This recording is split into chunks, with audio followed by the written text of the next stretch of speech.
Good morning, everyone. As you all know, that this is a festive season, so I would like to wish happy Deepavali to all before I start my lecture. The topic which I have selected for today's lecture is plagiarism versus copyright infringement, ethical issues versus legal aspects. The background of this lecture is that these two issues, the plagiarism and the copyright infringement, nowadays have become very serious issues, and often knowingly and unknowingly, the academicians and researchers are caught with the charge of either plagiarism or copyright infringement or with both. It is also seen that there remains confusion regarding the difference between plagiarism and copyright infringement and also their consequences. This lecture is mainly aimed to generate general awareness about what is plagiarism, what is copyright infringement, what are the differences between the two, and what are the consequences of plagiarism and copyright infringement.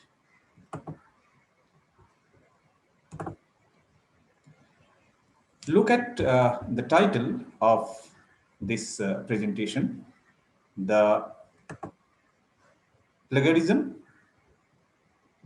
versus copyright infringement, ethical versus legal issues. I'd like to request the viewers to look at the first slide. This is the first slide of the lecture. To look at the slide very carefully because I may refer this particular slide at the end of my lecture while asking a question to you.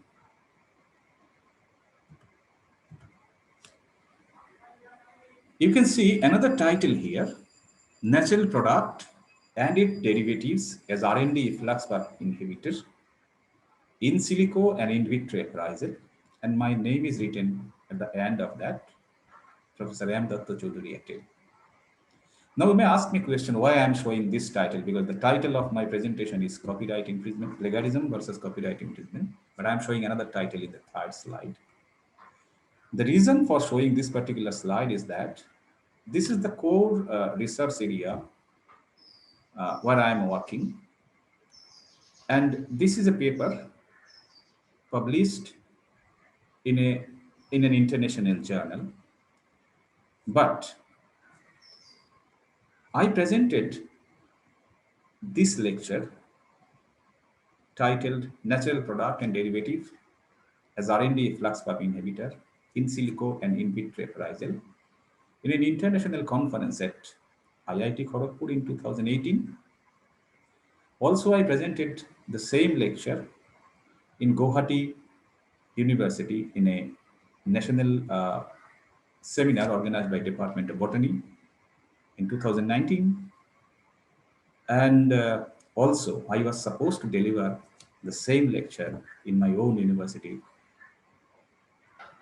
in a national seminar. Now, suddenly, a question came to my mind whether I am doing plagiarism because I'm presenting the same lecture in three different conferences. And again, the content of this lecture is already published in a journal. So, whether I'm inviting plagiarism or whether I'm inviting copyright infringement or whether I'm inviting both the plagiarism and copyright infringement. The question came up in my mind, and I dropped the idea of delivering this lecture in my university. Rather, I deliver a lecture on plagiarism and copyright infringement, showing this particular example. Let us see what is plagiarism, what is copyright infringement, and then at the end of this lecture, we will try to find out the answer whether this could be a plagiarism or this could be a copyright infringement case. Now, if we go by definition, the Latin word plagiarus means kidnapping something. So the plagiarism means kidnapping something. Another definition, Merriam-Webster.com, plagiarism as using another person's word or ideas without giving credit to the person. Beautiful definition. Those who are viewing my slide can see I have written ideas as red because I will discuss this issue later on. So using anyone's word or ideas without giving credit is plagiarism according to Merriam-Webster. Now, see, ideas cannot have copyright. Only expression of ideas are given copyright. So theft of ideas cannot come under copyright infringement. It comes under plagiarism. Try to understand the difference. While it is idea, it cannot be a copyright infringement. If the idea is stolen, it can never be a copyright infringement. Rather, it can be only plagiarism because ideas are never given copyright. Only expression of ideas are given copyright. Now there are different types of plagiarism. Direct plagiarism, word for word. Transcription of a section of someone else's work without attribution and without quotation mark. So what is written, I'm copying as it is from someone else's work without referring his name and without putting quotation mark. So this is direct plagiarism. Mosaic plagiarism occurs when someone borrows phrases from a source without using quotation mark or find synonym of the author's language while keeping the same general language structure and meaning as found in the original. Tactfully, uh, the second person is using the synonym of the original word to make the people confused that this is his own word. So this is called mosaic uh, plagiarism. Potluck plagiarism is again another attempt to disguise plagiarism by copying from different sources, maybe from different online sources on different days without giving uh, any reference. So this is called potluck plagiarism.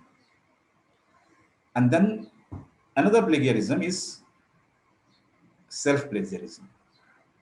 But you can see in the slide, I have put a note of interrogation, self-plagiarism. Yes, self-plagiarism is a type of plagiarism, but there can be debate whether there can really be a self-plagiarism so far as the definition of plagiarism is concerned. So, okay, we'll go to the debate later on. Let us see the definition of plagiarism.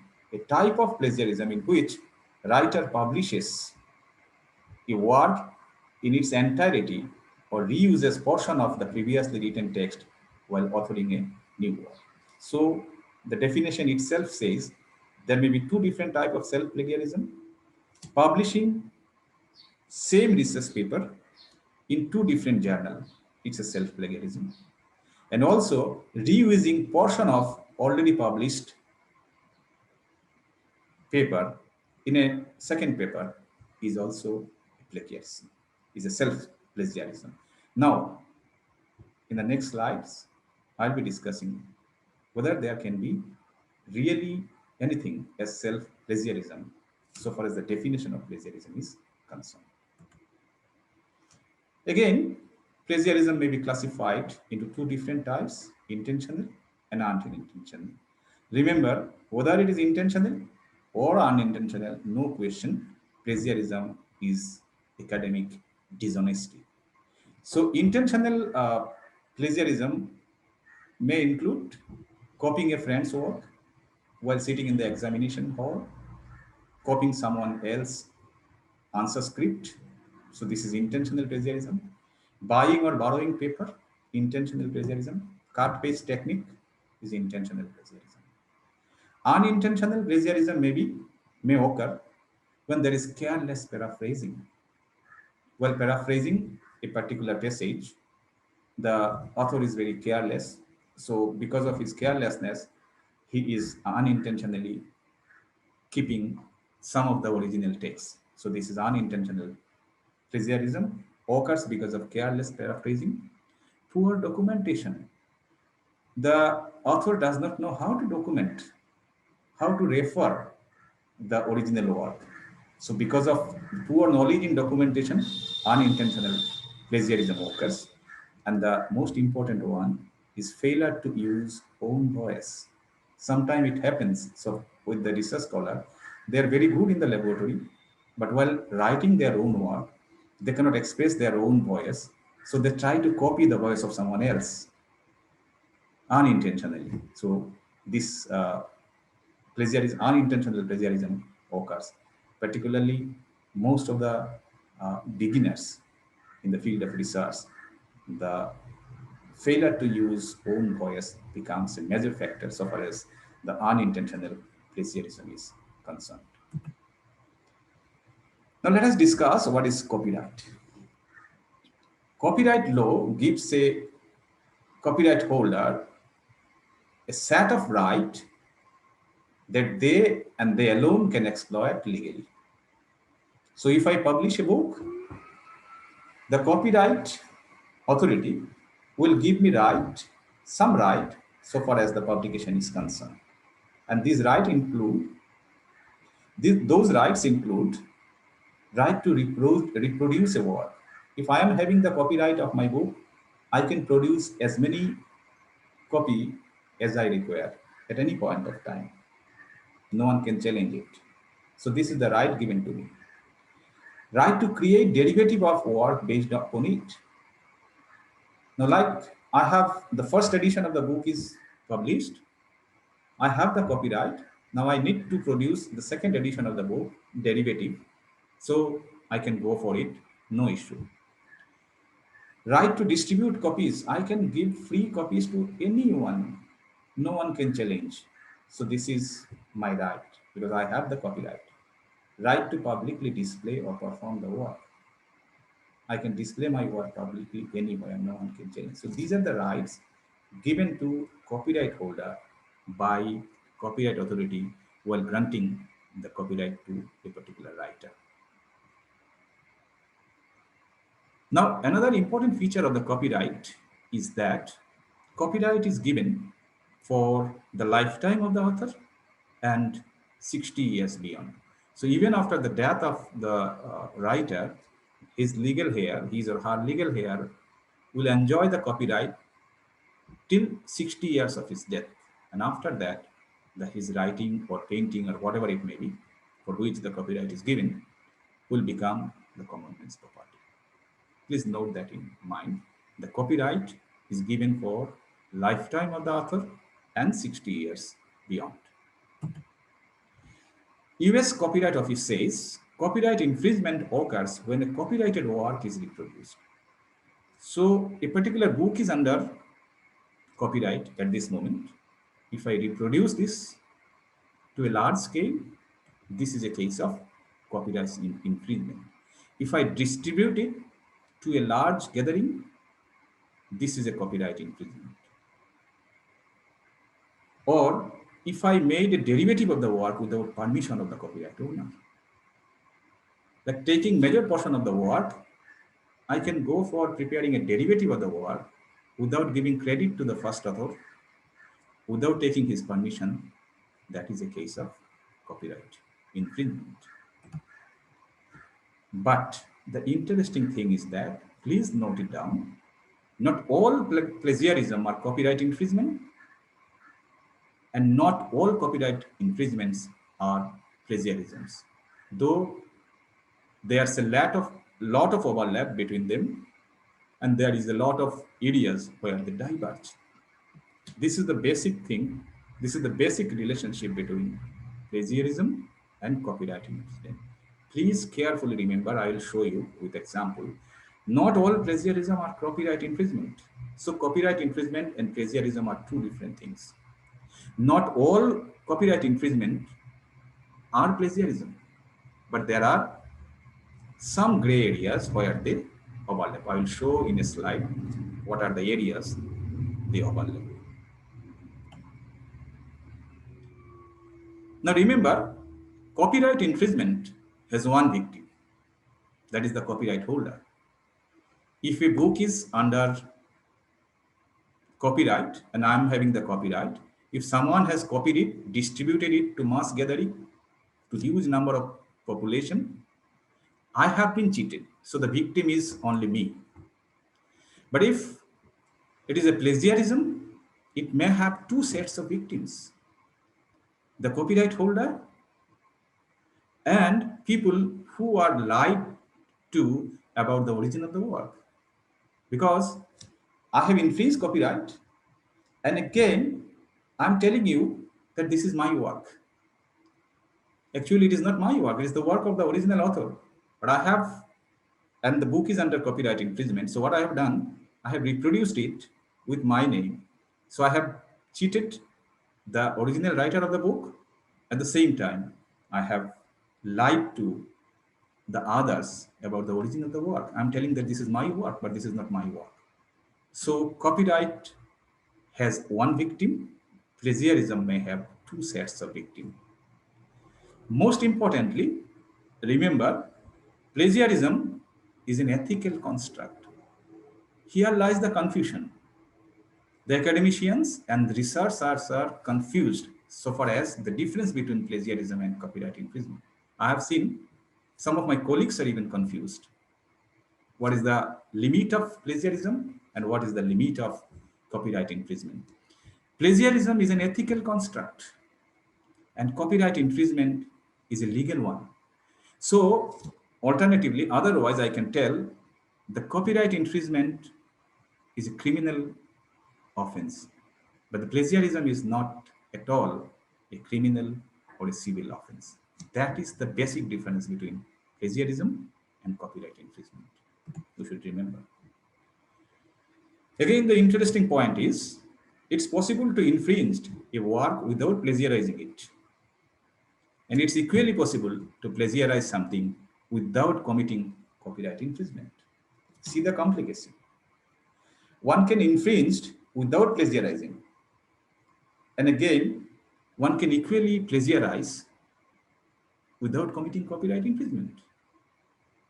Let us see some examples, and I'm sure those examples will be good enough to clear the confusion. The first example, see, if you make 500 copies of my book, Fern Flora and Fern Elise of Southern Assam, without removing my name, and give them to 500 of your best friends, you have infringed the copyright despite not committed plagiarism. My book, Fern Flora and Fern Elise of Assam, is presently under copyright because I am the author of the book along with other authors, and I am alive. So the book is under copyright. Now, if you have copied, if you have made 500 copies of the book without removing my name, you are not claiming that the book is yours. So you are not plagiarizing. The plagiarizing means claiming someone else's work as your own. So you are not claiming that the book Fern Flora and Fern Elise is written by me. So this is not a plagiarism. But since the book is under copyright and you have made 500 copies and distributed to 500 people, this comes under copyright infringement. Again, see another example. If you make 500 copies of Sri Aurobindo's legendary book, Savitri, without removing his name, and give them to 500 of your best friends, you have not infringed copyright despite not having committed plagiarism. Try to understand, very, very interesting. Same thing, when you are doing the same thing in my case, in case of my book, you are doing copyright infringement, you are committing copyright infringement, not plagiarism, because you have not removed my name. You have not claimed that my book is written by you. So this is not plagiarism, but since the book is under copyright infringement, so you have copyright, you have infringed the copyright. But while the same thing is done in case of Sri Aurobindo's book Savitri, it is neither copyright infringement nor plagiarism. Why? Because you have not removed the name of Sri Aurobindo as writer of the book. So this is not a plagiarism. You are not claiming that Savitri has been written by you. So this is not a plagiarism. And this is not copyright infringement because the book Savitri is now copyright free. Lifetime of the author, Sri Aurobindo wrote the book Savitri. So copyright was till lifetime of the author and then 60 years beyond. So 60 years gone, the book is copyright free. So this is neither copyright infringement nor nor having committed plagiarism. Similarly, if you make 500 copies of Tagore's Gitanjali without removing his name and given them to 500 of your best friends, the same case as in that of Savitri. As in case of Savitri, you have not infringed copyright despite not committed plagiarism because Gitanjali is now copyright free. But see the last one. If you make 500 copies of Gitanjali, removing Tagore's name and putting your name and give them to 500 of your best friends, you have not infringed copyright because Gitanjali is not under copyright at this moment. So there is no copyright infringement, but you have committed plagiarism because you are claiming Tagore's work is your own work. So this is plagiarism.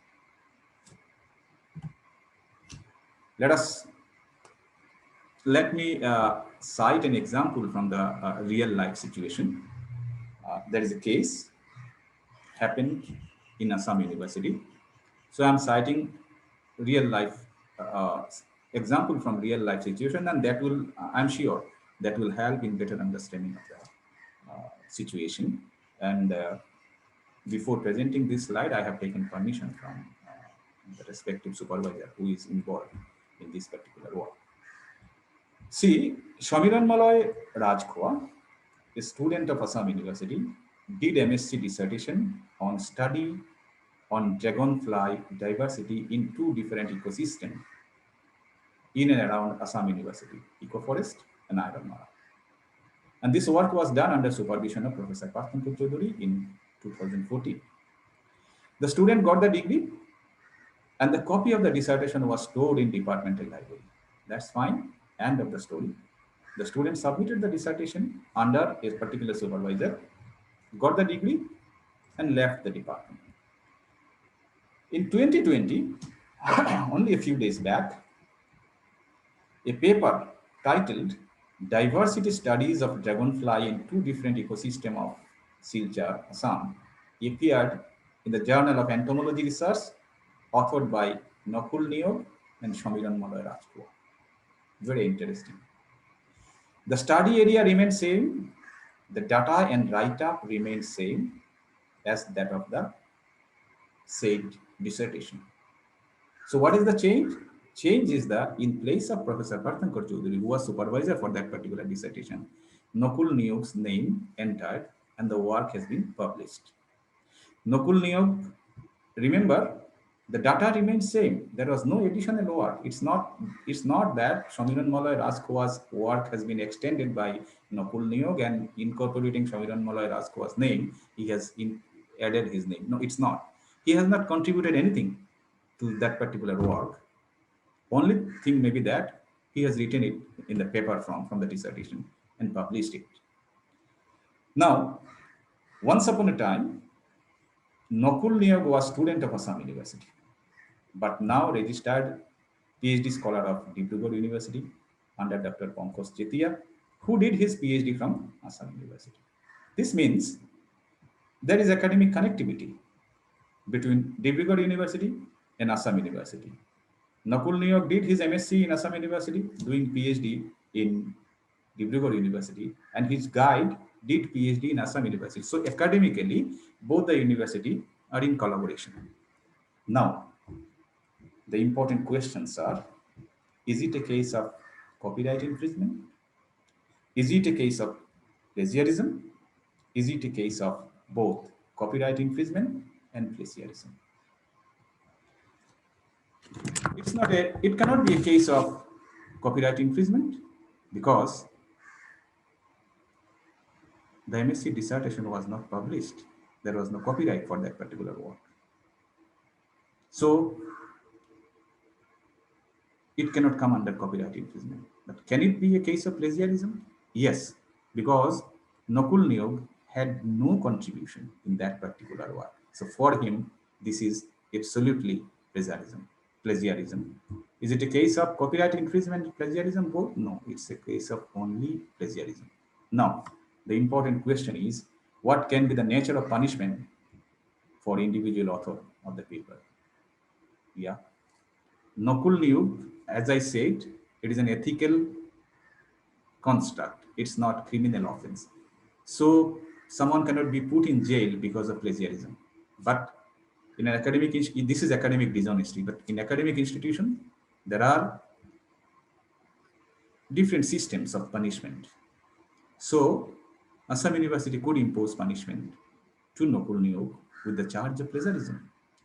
But at this moment, Nakul Niyog is not a student of Assam University. He is a student of Dibrugarh University. But even then, as I said, Dibrugarh University and Assam University, academically they are connected. So there may be communication between academic communication between Assam University and Dibrugarh University. Assam University may request Dibrugarh University to take appropriate action so far as that particular plagiarism is concerned. And Dibrugarh University may do so. Now, this is for Nakul Niyog because he has no contribution in this particular work, but claiming it as his own work. Absolute punishment. What is about Shamiran Malay Rajkua?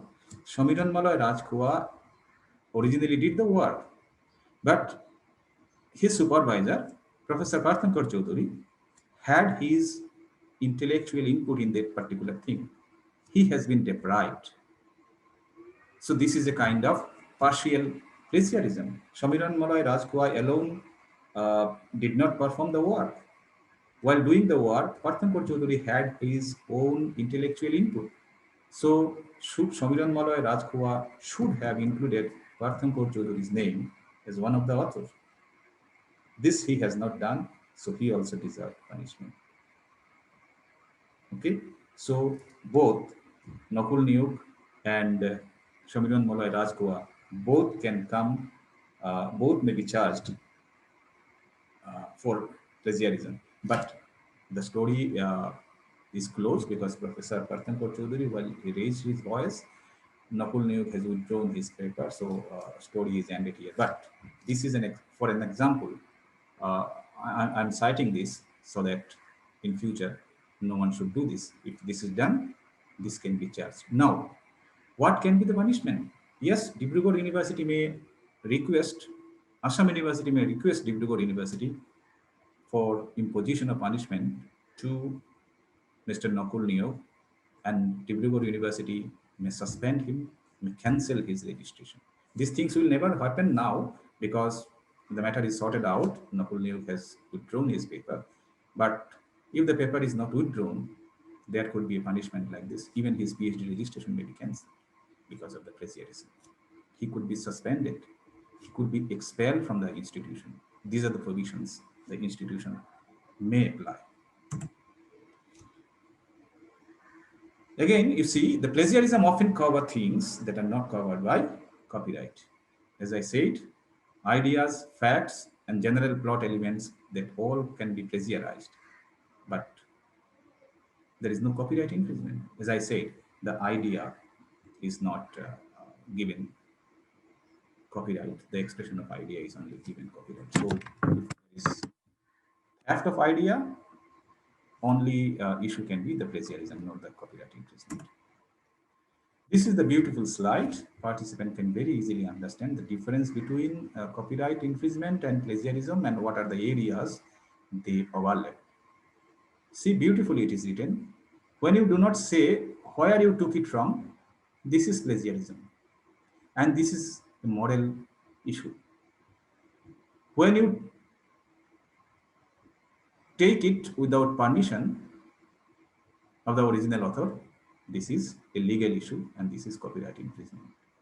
But when you take it without permission and pass it off as your own work, this is copyright infringement. So here is the area where both copyright infringement and uh, plagiarism overlap.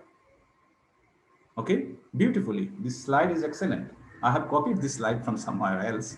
So when you do not say where you took it from, this is plagiarism and this is a moral issue. When you take it without permission, this is copyright infringement and this is a legal issue. But when you take it without permission and pass it off as your own work, it becomes both moral and legal issue, and it becomes both plagiarism and copyright infringement. Remember, although plagiarism is not a criminal or civil offense, but plagiarism is illegal if it infringes an author's intellectual property right. Means if there is copyright infringement. If something is plagiarized from a copyrighted text, there will be charge of plagiarism and copyright infringement both. And in that case, the plagiarism will be a criminal offense. Plagiarism is considered as academic. Simple plagiarism without copyright infringement is considered as academic dishonesty and a breach of journalistic ethics.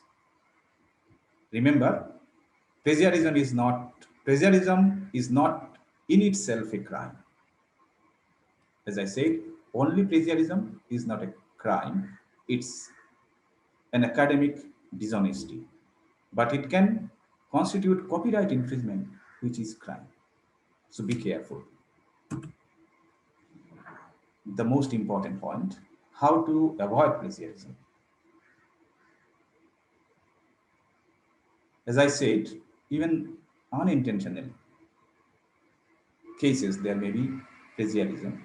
So it's really, really difficult how to avoid it. There are some hints how can the plagiarism be avoided. For short quote, use quotation mark in the sentence. If you are copying a sentence, use quotation mark. For longer quotes, indent the entire passage. This is about the left margin. If your original paragraph is from one side, left margin, you remove the passage little right side, indenting it so that the reader will understand that this indented portion is not the original language of the writer. He has copied it from somewhere else. And in the reference, you give the give the citation. Sorry, in reference, you mention where from you have taken it. So this is called the indenting. Beautifully, it can be done. For a longer passage, indenting can be done. Then if you have used a table, chart, diagram, etc., cite source directly below with a statement that permission has been obtained. All sources should be disclosed, and if large amount of other people's written or illustrative material are to be used, permission must be sought. For example, you want to critically review someone else's work. So naturally, you will have to have some text copied from that particular original writer. So in that case, you will have to take permission of the author. That I am trying to critically analyze your work. So in my work, there may be some portion of your original work cited. So I need permission. If you take permission, and after that, if there is little plagiarism, this cannot be an issue. This will never be an issue. So the best way of avoiding plagiarism is quoting, paraphrasing, and summarizing. Remember, paraphrasing means putting someone else's word or ideas into your own word. Okay, sometimes what the people do in the name of paraphrasing, they just use the synonym of the words. No, this is not paraphrasing. For paraphrasing, you will have to put someone else's word or ideas into your own word. Then it is paraphrasing. Remember, paraphrasing is not simply rearranging or rewording an original passage. Suppose you are quoting it, you are reading a particular passage. What you can do very easily is that you can rearrange the uh, whole passage, first line to last line to first line. No, this is not paraphrasing. Rewording using synonyms of original word. No, this is not paraphrasing.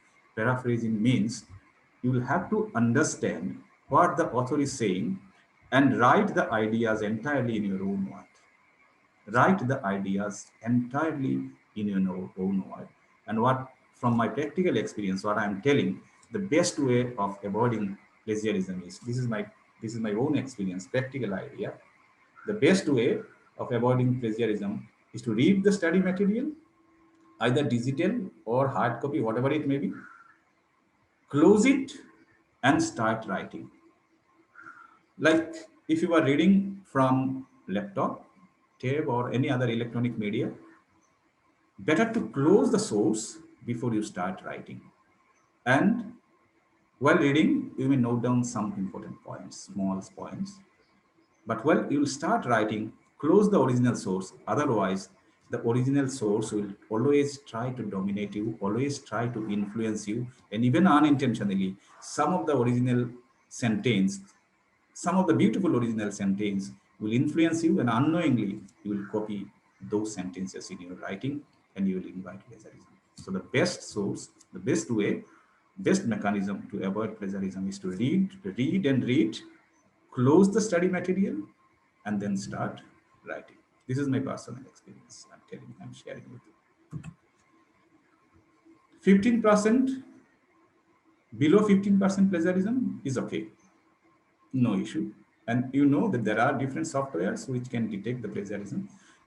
Even the software will tell you the source from where you have copied it from where you have copied. So 15% is okay. 15% and anything below 15% is okay. But if the 15% is in one continuous block, this is considered as plagiarism. If the 15% is in one block, this will be considered as plagiarism. But again, high percentage of plagiarism is considered anything over 25% of plagiarism. If it is above 25% of plagiarism, you may not be allowed to submit your thesis until and unless it is coming below 15%. Okay. Now, regarding impact of plagiarism, you see, as I said, I have given examples of Nakul News case. What could be the impact? There could be suspension, there could be cancellation of registration, there could be expulsion from the institute. Even other than that, see the other impact.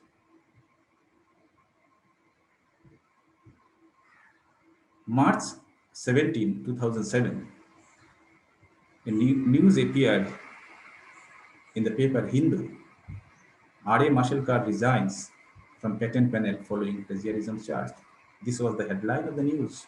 Appeared in the Hindu on March 17, 2007, where it was written that Dr. Mashelkar confirmed to the Hindu that certain lines used in their report's conclusion had been taken verbatim from a November 2005 paper that was authored by Shamnad Bashir, a doctoral student and an associate at the Oxford Intellectual Property Research Centre, University of Oxford.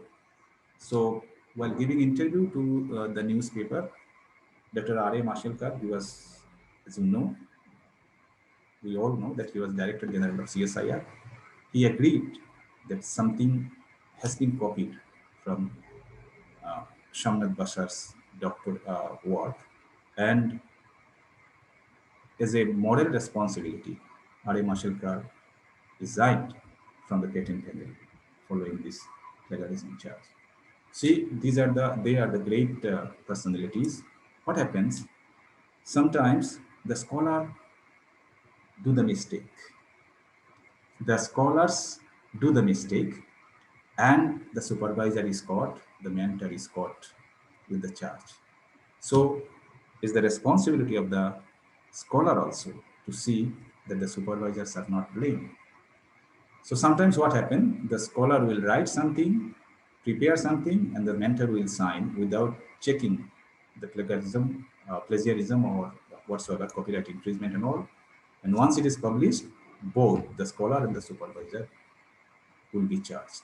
So the supervisor should be careful before signing any PhD thesis, any dissertation work, any publication, that the content is plagiarism free. Plagiarism is below 15%. And it is also the moral responsibility of the scholar not to put his or her supervisor, who is sufficient senior person, in trouble so far as the plagiarism is concerned, so far as the copyright infringement is concerned. Number of softwares are available very easily. Student can put their content and detect whether it is plagiarism free or not. Now, probably you remember that I put one note of interrogation after the word self-plagiarism. Question was, can there be really self-plagiarism? Plagiarism means uh, using someone else's word as own word. But if I am using my word as my word, can it be a plagiarism? So far as the simple definition is concerned, there cannot be anything as self-plagiarism.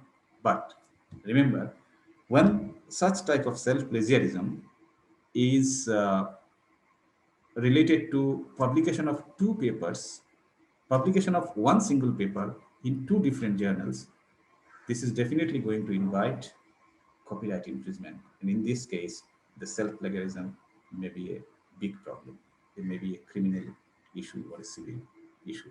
So, as per definition, basically, there cannot be anything as self-plagiarism, because self-plagiarism, the plagiarism says, the definition of plagiarism says that it is copying or using someone else's word as own word. But I am using my word as my word. So can it be? No, as per definition, there cannot be anything as self-plagiarism. But again, a different type of self-plagiarism is publishing one particular paper in two different journals. So this will invite copyright infringement. So this can be serious issue. Now, as I said, I may ask question at the end of this presentation. Is this presentation copyright infringement free? It's a big question. Is this presentation plagiarism free? Whatever I have presented, is it plagiarism free? Is this presentation copyright infringement free? Yes, this is 100% copyright infringement free, because I have not taken any content from any copyrighted text. So this is copyright infringement free. But is this presentation plagiarism free? Very difficult to answer, because I have taken some information from uh, different online sources. So maybe while doing that, hurriedly, I have copied some of the original sentences. So maybe some sort of plagiarism is there in my presentation. But to avoid that, see what I have done. My presentation is plagiarism free, because what I have done, I have given a disclaimer at the end of my presentation. This presentation represents compilation of information from a number of online sources. As such, not the original work of the presenter. I'm not claiming that this is my original work. I'm honestly declaring that I have collected some of the information from different online sources. So this is not my original work. And my dear viewer and the participants who are listening this lecture, remember the first slide. I told you to carefully see the first slide. In the first slide, below title, what I wrote, plagiarism versus copyright infringement, colon, ethical issues versus legal aspects, I did not put my name. So author name was not there in this presentation. This is because I'm not claiming that this is my own presentation. So this is absolutely plagiarism free. Now, the most important question is, The another question is, suppose I have presented the paper, I have presented the work I mentioned in the third slide, R&D efflux pump. As you remember, I hope you will remember that in the third slide, I showed that something related to R&D efflux pump, which I presented in IIT Kharagpur, which I also presented in IIT, sorry, Guwahati University, Department of Botany, and which I was supposed to present in my university. Now, my question is, suppose I have presented it in 3 different institutions. The content of the paper is a published paper. The content of this presentation is already published in a reputed international journal. But that content, under the same title, I have presented in 3 different seminars. Now, was it plagiarism? Was it a copyright infringement? That's a big question. You will have to find out the answer. And